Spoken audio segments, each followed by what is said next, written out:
Bienvenue, chers téléspectateurs, c'est Aline Taïbaro avec le journal du 4 août. Le vice-premier ministre et ministre des Affaires étrangères d'Amek Amakonnen a chaleureusement accueilli dans son bureau les membres d'un corps de paix formé par les Éthiopiens et des personnes d'origine éthiopienne aux États-Unis.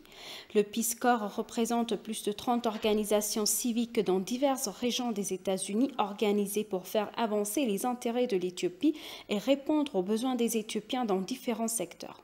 À la tête de la délégation de 9 membres, le professeur Brooke Hailo a déclaré qu'il était en Éthiopie pour apprécier les réalisations positives du gouvernement éthiopien et réaffirmer leur solidarité avec le peuple et le gouvernement éthiopien. Le groupe a informé le vice-premier ministre et leurs activités qui ont contribué aux efforts de développement et de renforcement de l'image de l'Éthiopie, ainsi que la fourniture d'une aide humanitaire à ceux qui ont besoin dans le pays. Le vice-premier ministre a salué les efforts précieux des Éthiopiens et des personnes d'origine éthiopienne aux États-Unis qui ont pu enregistrer des résultats tangibles qui ont fait avancer les intérêts de l'Éthiopie jusqu'à présent.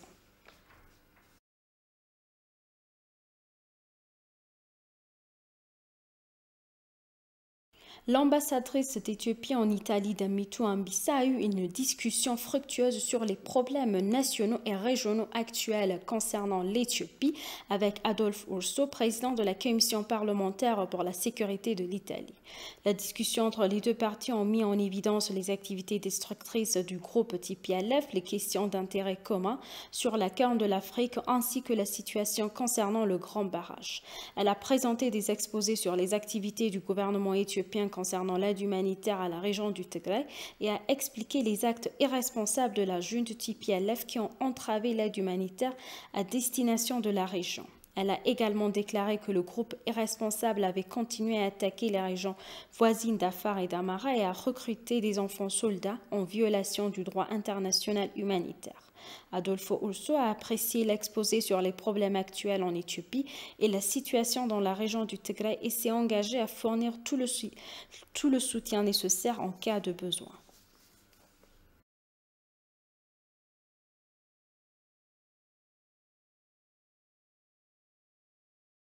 La Commission nationale de gestion des risques de catastrophe a rejeté les pressions des pays occidentaux et de leurs institutions pour l'ouverture d'un nouveau couloir d'aide via le Tigray occidental.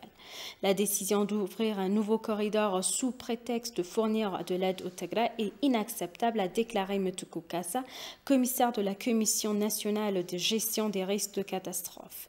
Le gouvernement fédéral, en étroite collaboration avec l'État régional d'Afar, a fourni de l'aide à la population du Tigray, a déclaré le commissaire.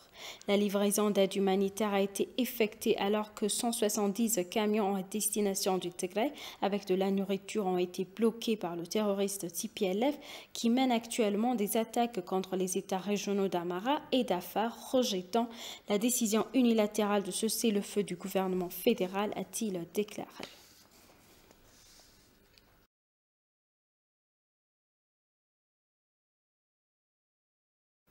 La Chambre de commerce et l'association sectorielle éthiopienne et la Chambre de commerce et d'industrie algérienne ont signé un protocole d'accord qui vise à établir un conseil des entreprises éthio-algériennes. La création du conseil des entreprises devrait renforcer les liens économiques globaux entre l'Éthiopie et l'Algérie. Bétaye Soussiarit nous présente les détails. Le ministre du Commerce d'Algérie, l'ambassadeur d'Éthiopie en Algérie, le directeur général de la Chambre de commerce et d'industrie d'Algérie, le secrétaire général de la Chambre de commerce et association sectorielle d'Éthiopie, le représentant du directeur adjoint pour l'Afrique auprès du ministère des Affaires étrangères d'Algérie, ainsi que le représentant de l'ambassade d'Algérie à Addis Abeba ont assisté au programme du protocole d'accord. Dans son allocution d'ouverture, le ministre algérien du Commerce, Kamal Razik, a souligné la nécessité de traduire les solides relations diplomatiques existantes entre les deux pays en une coopération renforcée dans les domaines du commerce et de l'investissement. Saluant les efforts incroyables déployés par l'ambassade d'Éthiopie à Alger et l'ambassade d'Algérie à Addis Abeba pour rapprocher la communauté des affaires des deux pays, il a affirmé la disponibilité du gouvernement algérien à soutenir les travaux de renforcement des échanges commerciaux entre les pays frères. L'ambassadeur Nabiat Getachew, ambassadeur d'Éthiopie en Algérie, a pour sa part souligné l'existence d'une forte volonté de conduire divers échanges commerciaux d'investissement entre les milieux d'affaires des deux pays. Il a également remercié les chambres de commerce et de l'industrie des deux pays pour leur forte initiative de signer le protocole d'accord et d'engager le processus de renforcement de la coopération dans le domaine des affaires. La directrice du ministère algérien des Affaires étrangères pour les affaires africaines, mademoiselle Lina Ahmimi, a rappelé la récente visite du ministre des Affaires étrangères et de la communauté nationale à l'étranger d'Algérie, Ramatan Lamarma en Éthiopie, a souligné que le renforcement des relations commerciales et d'investissement entre les deux pays était l'un des enjeux dûment appuyés lors de sa discussion avec deux responsables éthiopiens. Il a également mentionné la volonté du ministère des Affaires étrangères d'Algérie de soutenir les initiatives commerciales des deux côtés. Youssouf Ademnour, secrétaire général de la Chambre de commerce éthiopienne et de l'association sectorielle, qui a signé le protocole d'accord représentant la Chambre, a pour sa part expliqué sa ferme conviction que le Conseil d'affaires nouvellement créé jouera un rôle essentiel dans le renforcement de la relation. Il a expliqué que son institution était prête à mettre en œuvre l'accord. Après la signature du protocole d'accord, la directrice générale de la Chambre de commerce et de l'industrie d'Algérie, Mme Bahloul Wahiba, a proposé d'échanger la copie de l'accord signé et la liste des contacts des hommes d'affaires des deux pays intéressés par les marchés de l'autre par la voie diplomatique. Les deux parties ont également convenu de tenir une réunion en personne en octobre prochain à l'exposition internationale de Dubaï à laquelle les deux participeront. Il est bon à rappeler qu'un accord a été trouvé pour établir un conseil d'affaires afin de renforcer les relations entre les milieux d'affaires des deux pays lors de l'événement virtuel de promotion du commerce éthio-algérien organisé par l'ambassade à Alger en janvier 2021. Des universités de recherche disent qu'ils compteront sur leurs connaissances, leur argent, leur sang, leur os pour détruire les forces de destruction à la fois internes et externes qui visent à saper l'unité, la paix et la prospérité de l'Éthiopie et détruire leur identité éthiopienne. L'évaluation de la recherche des universités de recherche a été complétée par la publication d'une déclaration sur les problèmes nationaux actuels et la plantation de semis. Écoutons les détails. Le Collège de santé vétérinaire de l'université et les universités des sciences et des technologies d'Addis Abeba ont visité les universités de recherche à Bishoftu pour l'examen des performances de 2013 et de la formation au plan de 2014. Une visite à l'université des sciences et des technologies d'Addis Abeba a également eu lieu en revanche. Le texte intégral de la déclaration est le suivant. 1. Nous nous engageons à réaliser les grands axes de recherche et des universités au niveau national. 2. Nous montons la garde pour sauver notre pays en défendant nos connaissances, notre argent, notre sang et nos os contre les forces destructrices, tant internes qu'externes, contre ceux qui désintègrent l'Éthiopie et détruisent notre identité éthiopienne, visant à saper l'unité, la paix et la prospérité de notre peuple. 3. Nous, les universités de recherche et de sciences et de technologies, engageons à faire notre part pour défendre l'invasion éthiopienne que nous avons hérité de nos ancêtres et la livrer à nos enfants dans un pays pacifique et prospère. 4.